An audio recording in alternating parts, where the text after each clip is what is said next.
పిల్లలు కావాలనే మీ కలను నెరవేర్చుకోండి. మొదటి కన్సల్టేషన్, మొదటి స్కానింగ్ ఉచితం. వివరాల కొరకు హెగ్డే ఫెర్టిలిటీని సంప్రదించండి.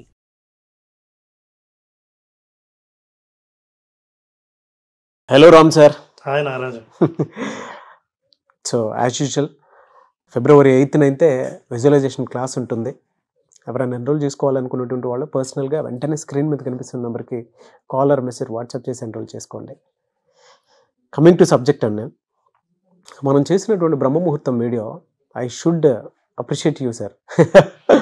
ఎందుకు ఇలా చెప్తున్నాను అని అంటే, మీరు మాట్లాడేటప్పుడే ఆ మ్యాజిక్ తెలుస్తూ ఉంటుంది. ఒక వీడియో కనెక్ట్ అవుతుందా లేదా అనేటువంటి విషయం కూర్చొని మాట్లాడే మనిషిని బట్టి కొన్ని విషయాలు వెంటనే చెప్పేస్తాము. మీకు అది తెలుసు, ఆ జడ్జిమెంట్ని నేను సెకండ్స్లో గుర్తుపడతాను. నేను ప్రశాంతంగా, మీరు నమ్మరు, 5:30కి గత 2 days నుంచి దాన్ని పెట్టుకొని వినుకుంటూ నాకేం కావాలో జర్నల్ రాసుకుంటూ వెళ్తున్నాను. నాకు చాలా విషయాల మీద అవగాహన దొరికింది, చాలా క్వశ్చన్స్ మీద ఆన్సర్స్ దొరికాయి అన్నమాట. అప్పుడు అనిపించింది, ఓహో, మనం ఏదనుకుంటే అది మన కంటి ముందు జరగడానికి ఉపయోగపడేటువంటి పెద్ద కాన్సెప్ట్. నేను ఇక్కడ వీడియో చేసి వెళ్ళిపోయిన తర్వాత నేర్చుకోవడానికి అవకాశం ఎక్కువ ఉన్నటువంటి వీడియో అదే. Thank you so much. So అందులో నాకు ఆ పాయింట్ నుంచి ఇంకొక లీడ్ కూడా దొరికిందనమాట, సెల్ఫ్ టాక్. దాని అడ్వాంటేజెస్, డిసడ్వాంటేజెస్ ఏంటి సార్? ఎందుకంటే మనం వేరీ చేసుకుంటాం కదా, దానివల్ల వచ్చేటువంటి అడ్వాంటేజెస్, డిసడ్వాంటేజెస్. సెల్ఫ్ టాక్ మన జీవితంలో చాలా ఇంపార్టెంట్. ఎందుకంటే చాలాసార్లు ఒక రోజులో మనం ఎన్నిసార్లు నేను అనుకున్నాను అని అంటుంటాం. నేను అలా అనుకున్నాను, ఇలా అనుకున్నాను, మీ గురించి నేను ఇదే అనుకున్నాను, అలా అనుకున్నాను, ఎలా అయితే చూద్దాం అని అనుకున్నానన్న విషయాలని సెల్ఫ్ టాక్లే. సెల్ఫ్ టాక్ని అంతర్వాణి అంట, కాలింగ్ వాయిస్. ఒక వాయిస్ లోపల నుంచి మనతో మాట్లాడుతూ ఉంటుంది. అయితే మనతో మాట్లాడేది మనల్ని శక్తివంతులుగా చేయడానికా లేకపోతే నిరుత్సాహపరచడానికా అన్నది చాలా ఇంపార్టెంట్. మనం మాట్లాడుకునే ప్రతి మాట ప్రభావం మన మనసు మీద ఉంటుంది. మనం మాట్లాడుకునే మాట వల్లే మనం ఎలా ఫీల్ అవుతున్నాం అన్నది ఆధారపడి ఉంటుంది. మనసు భావించే ప్రతి భావనలకి ఫస్ట్ విత్తనం ఏంటంటే సెల్ఫ్ టాక్. సెల్ఫ్ టాక్లో 2 రకాలైన టాక్లు ఉంటాయి, పాజిటివ్ టాక్, నెగిటివ్ టాక్.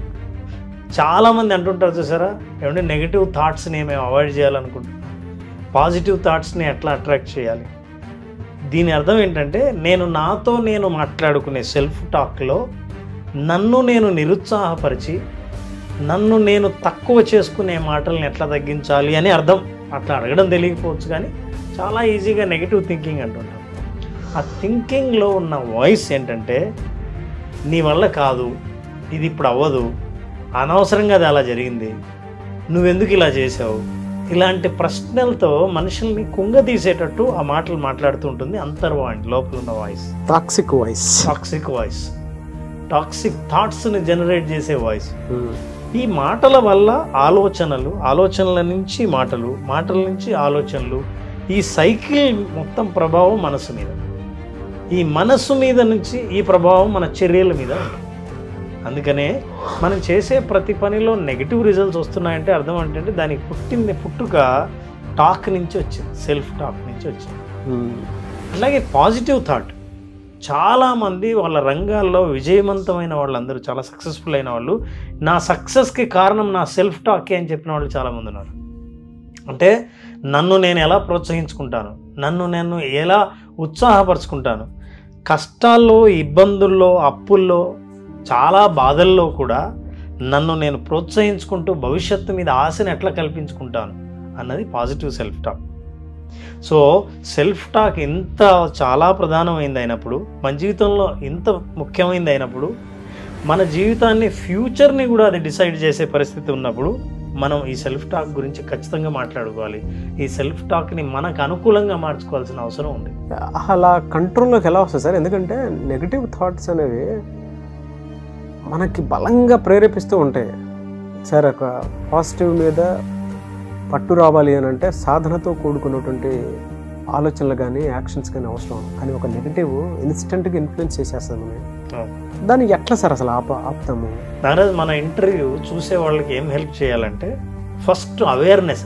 ఇప్పుడు నాకు సెల్ఫ్ టాక్ స్టార్ట్ అయింది అని మీరు తెలుసుకోగలిగితే ఫస్ట్ అవేర్నెస్ ఉంటుంది. అంతకుముందు ఏంటంటే మామూలుగా ఏం తెలియకుండా, మన ఎరుక లేకుండా, మన జ్ఞానంలో లేకుండా మనం చేసే ఆటోమేటిక్ థాట్స్ని, ఆటోమేటిక్ సెల్ఫ్ టాక్ వల్ల నెగిటివ్ థాట్స్ వస్తుంటాయి.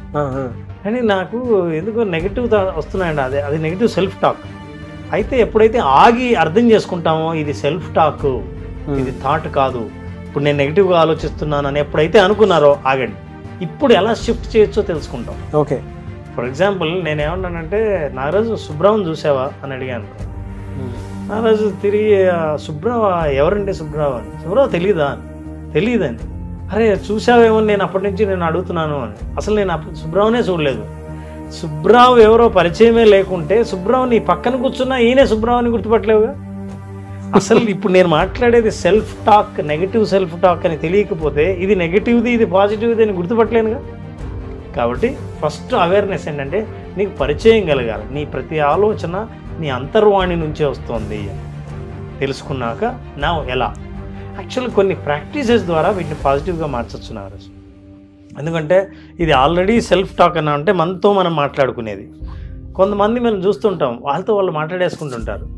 వాళ్ళు మాట్లాడుకోవడానికి కారణం ఏంటంటే వాస్తవంగా బయటికి మాట్లాడాలనుకున్నవి మాట్లాడలేక దాన్ని ఎలా బయటికి అప్పచెప్పాలని వాళ్ళు మాట్లాడుకుంటుంటారు.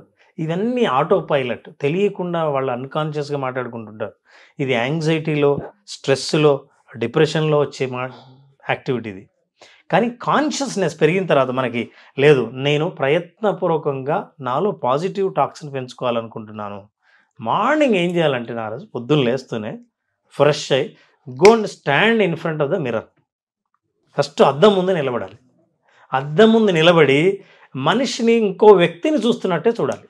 మిమ్మల్ని చూస్తున్నప్పుడు జనరల్గా చాలామంది వాళ్ళని డిస్కరేజ్ చేసుకోవాల్సిన వాళ్ళు కూడా, చేసుకునే వాళ్ళు కూడా అద్దం ముందు నిలబడి చచ్చా నీ మొహం ఏంటి అలా ఉంది, అదేంటి ఏజ్ పెరిగిపోతుంది, తెల్లింటికలు వచ్చేస్తున్నాయి, అసలు నీ వల్ల ఏ పని కాదు, అసలు చూడు ఎలా తయారైపోతున్నావు అని ఇవన్నీ సెల్ఫ్ టాక్ మనం అలా చూసే మాట్లాడుతుంటున్నాం. కానీ దీన్నే ఎప్పుడైతే అద్దంలో మిమ్మల్ని మీరు చూసుకున్నారో start self positive talk. Positive టాక్ని ఏం మాట్లాడాలి, ఇవాళ మనం ఎలాగైనా సరే ఈ పని చేయబోతున్నాం, చేయవలసిన 3 పనుల్ని మీతో మీరు అద్దంలో మాట్లాడుకోండి. మార్నింగ్ లేచి అది చేయవలసినవి చేస్తానని మాట్లాడండి. ఓకే, డెఫినెట్గా ఈ పని అవుతుంది, ఇది సాధిస్తా, లేదా ఈ పని సాధించడానికి నాకు సహకరించే వాళ్ళు ఎదురవుతారు అని నాతో నేను మాట్లాడుకోవడం మొదలు పెడతాను. మాట్లాడినప్పుడు ఏమవుతుందంటే పని అవుతుంది అని నేను ఎప్పుడు మాట్లాడతానో అయినట్టు నేను విజువలైజ్ చేస్తాను. నా బ్రెయిన్లో అయితే ఎట్లుంటుందో ఆ ఫీల్ కలుగుతుంది. ఆ ఫీల్ ఎప్పుడు కలుగుతుందో ఫిజియోలాజికల్ చేంజ్ వస్తుంది. ఫిజియోలాజికల్ చేంజ్ ఎప్పుడు వస్తుందో మనసులో ఉత్సాహం వస్తుంది. ఈ ఉత్సాహం కలిగినప్పుడు ఇంకా 2 పాజిటివ్ మాటలు మాట్లాడతాం. పాజిటివ్ సెల్ఫ్ టాక్ ఎప్పుడైతే స్టార్ట్ చేశారో యాక్షన్ కూడా చేద్దాం అనిపిస్తుంది. అంటే అంతకుముందు నెగిటివ్ సెల్ఫ్ టాక్ వల్ల ఏం చేద్దాంలే, ఏం ఫోన్ చేద్దాంలే, అసలు ఇవాళ పని అవ్వదులే, నెక్స్ట్ వీక్ చూద్దాం, అకారణంగానే వాయిదా వేసే మనస్తత్వం నెగిటివ్ సెల్ఫ్ టాక్ వల్ల వస్తుంది. ఈ పాజిటివ్ సెల్ఫ్ టాక్ వల్ల మిమ్మల్ని మీరు ప్రోత్సాహపరుచుకునే మాటలు మాట్లాడడం వల్ల, మనసులో భావనలు పాజిటివ్గా కలగడం వల్ల మీ యాక్షన్ని సరే ఇవాళ ఎందుకు చేయకూడదు, ఈరోజే ఎందుకు ప్రయత్నించకూడదు, చాలా చూద్దాం అని అనిపిస్తుంది. మీరు మాట్లాడుతుంటే నాకు ఇన్స్టెంట్గా ట్రిగర్ అవుతుంది సార్. ఒక థాట్ ఫీల్ వైబ్రేషన్ క్రియేట్ చేసి వెంటనే యాక్షన్లోకి తీసుకెళ్తుంది. యాక్చువల్గా మన నెగిటివ్ యాక్షన్స్ కూడా మనల్ని మనం గూస్ బాంబ్స్లోకి తీసుకెళ్ళాలి అంటే ఎవరో తీసుకెళ్ళరు సార్. మనల్ని మనం ఏ విధంగా ఉంచుకుందాం అనే దాని మీదే ఉంటుంది. సో ఈ సెల్ఫ్ టాక్ ఇలాగే ఒక్కొక్కసారి మనం ఇంతగా అనుకుంటాం, ఓకే ప్రోత్సహించుకుంటాం. పొద్దున్నే మీరు పని కోసం బయలుదేరుతారు, అన్ని పనులు అవ్వాలని లేదు. అరే ఏంది ఇంతగా చెప్పారా, నేను ఇంటర్వ్యూ చూశాను, అదేంటి రామ్ నాగరాజ్ ఇద్దరు కలిసి ఇంటర్వ్యూలో ఇంత బాగా చెప్పారు, పనులు అవ్వాలి అని. అప్పుడు కూడా సెల్ఫ్ టాక్ స్టార్ట్ అవుతుంది. అప్పుడు ఏవైతే మీరు పనులు అవ్వలేదో, మీరు చేయాలనుకున్నవి చేయలేకపోయారు, మీకు సహకారం దొరకలేదు, సొల్యూషన్స్ కనిపించలేదు, అక్కడ ఒక్కటే మాట అనుకోండి, మిమ్మల్ని మీరు ఎంత ధైర్యం వస్తుందో, ఏం పర్లేదు నేను మళ్ళీ చేయగలను, వైరల్ అవుతుంది చూడండి, ఏం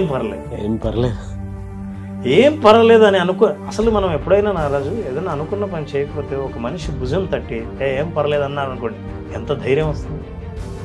ఈ ధైర్యం ఎక్స్టర్నల్గా కాకుండా మీరు ఇంటర్నల్గా సంపాదించుకుంటే ఆ రెండో వ్యక్తి కోసం మీరు ఎతకక్కర్లేదు, నా దాకా రావాల్సిన అవసరం లేదు. మనం ఈ వీడియో సహకరిస్తుంది చాలు. సో ఏం పర్లేదు, ఇది నేను తప్పకుండా సాధిస్తాను. ఇవాళ కాకపోతే రేపు అవుతుంది, అయినా ఏం కొంపలు మునిగిపోయాయి, ఖచ్చితంగా మనం సాధిస్తాం అని మీరు ఎప్పుడైతే అనుకున్నారో రెండో ప్రయత్నానికి ఉత్సాహం వస్తుంది. ఎప్పుడైతే రెండో ప్రయత్నానికి ఉత్సాహం వస్తుందో మీ సెల్ఫ్ టాక్, పాజిటివ్ టాక్ మిమ్మల్ని ముందుకు వెళ్ళడానికి, మరో అడుగు ముందుకు వేయడానికి, ఇంకో ప్రయత్నం చేయడానికి సహకరిస్తుంది. సో అందువల్ల మీ సెల్ఫ్ టాక్ని చాలా అదుపులో ఉంచడం కోసం ముందు అవేర్నెస్, మీ ప్రతి థాట్ వెనకాల టాక్ ఉంది, టాక్ వెనకాల థాట్ ఉంది. ఇది ఎప్పుడైతే గుర్తించారో stop, talk about yourself. Yes, you can do it today. కాలేదా, ఏం పర్లేదు, ఇవి రెండు చాలు, ప్రయత్నిస్తూ పోతాండి, ఏం పర్లేదు. బాగుంది సార్, వెరీ అడక్టివ్ స్టేట్మెంట్. అందరూ అలవాటు చేసుకుంటారు. కింద కామెంట్ బాక్స్లో కూడా ఏం పర్లేదని పెట్టండి. అయితే ఈ ఏం పర్లేదు కూడా మనం లైఫ్ లాంగ్ మన కోసం మనం ఎక్స్క్యూజెస్ ఇచ్చుకోవటానికి కాదు. It's not about excuses. ప్రతి ఫెయిల్యూర్కి నువ్వు ఏం పర్వాలేదు అని అనుకుంటే అది బలహీనతగా మారుతుంది. అవును. అయితే నేను ఒక ప్రయత్నం చేస్తే ఆ ప్రయత్నం ఫలించకపోతే మళ్ళీ ప్రయత్నం చేయడానికి ఏం పర్లేదు అనేది బ్రిడ్జి అవ్వాలి తప్ప గోడలు కాకూడదు. ఎథికల్ విన్నింగ్కి కావాల్సినటువంటి క్వాలిటీకి ఏం పర్లేదు అనేది వంటిది వాడచ్చు. Ethical winnowing in the sense మనకు కావాల్సింది, మనం అనుకున్నది, మన లక్ష్యం ఏదైతే ఉందో ఆ విన్నింగ్ కోసం మనం చేసేటువంటి ప్రయత్నాలు మధ్యలో ఏదన్నా జరిగినప్పుడు ఆటుపోట్లు డెఫినెట్గా ఉంటాయి. అది మన చుట్టుపక్కల వాతావరణం రూపంలో జరగచ్చు, ఫ్యామిలీ రూపంలో జరగచ్చు, పర్సనల్ రూపంలో జరగచ్చు, ఏ గర్ల్ ఫ్రెండ్ బాయ్ ఫ్రెండ్ రూపంలో మనకు జరిగే అవకాశం ఉంటుంది. దానికోసం మన లక్ష్యం ఆగకూడదు, పర్లేదు అనుకుని ముందుకెళ్లాల్సినటువంటి అవసరం ఉంది. సో దానికోసమే అది. బట్ ఎనీవేస్ సెల్ఫ్ టాక్ అనేది చాలా బాగా ఉపయోగపడేటువంటిది సార్. త్రూ విజువలైజేషన్ ఎలా సార్ ఇది? త్రూ విజువలైజేషన్ మనం ఇందాక మాట్లాడినప్పుడు ఎప్పుడైతే పాజిటివ్ సెల్ఫ్ టాక్ చేసామో ఆ పాజిటివ్ రిజల్ట్స్ మనకు విజన్ కనిపిస్తుంది. ఇప్పుడు నేను ఈరోజు జాబ్ అప్లై చేస్తున్నాను, నాకు జాబ్ వచ్చిందని అనుకునే పాజిటివ్, తప్పకుండా నీకు వస్తుంది, నో ప్రాబ్లం, నువ్వు ఎందుకు సాధించలే, ఖచ్చితంగా సాధిస్తావు అని అంటున్నప్పుడు సాధించిన విజువల్ని మనం విజువలైజ్ చేసుకోగలిగితే మీ ప్రయత్నాలు, మీ మార్గం, మీ ప్రయాణం ఖచ్చితంగా సాధించే దిశగానే ఉంటుంది. అట్లాగే ఏదైనా సరే ఒక సమస్య వచ్చింది, పరిష్కారాన్ని విజువలైజ్ చేయాలి. చాలామంది సమస్యని విజువలైజ్ చేస్తారు, అయ్యో ఇలా జరిగింది ఏంటి, అలా అయింది, అలా జరగకూడదే, చిచి అందరూ మోసం చేశారు, నేను నమ్మాను అనవసరంగా, ఇట్లా నిర్ణయం తీసుకోకుండా ఉండాల్సింది అని మీరు అనుకునే కొద్దీ మిమ్మల్ని మీరే బ్లేమ్ చేసుకుంటూ వెళ్తుంటారు. సో అక్కడ నెగిటివ్ విజువలైజేషన్ కనిపిస్తుంది. సో పాజిటివ్ సెల్ఫ్ టాక్లో పాజిటివ్ విజువలైజేషన్, ఎండ్ రిజల్ట్స్ను విజువలైజ్ చేయండి. మీ పాజిటివ్ సెల్ఫ్ టాక్ మీ అభివృద్ధికి ఉపయోగపడుతుంది, మిమ్మల్ని రాకెట్ లాగా పైకి తీసుకెళ్తుంది. Fantastic knowledge sir. మనం అనుకున్నది జరగాలి అని అంటే పాజిటివ్ సెల్ఫ్ టాక్ అనేది ఎంత మేరకు ఉపయోగపడుతుంది, అందులో విజువలైజేషన్ ఏ మేరకు తీసుకెళ్తుంది అనే దానికి బెస్ట్ ఎగ్జాంపుల్ ఇచ్చారు. థ్యాంక్ యూ అండి, thank you so much Ram గారు. Thank you Nagesh.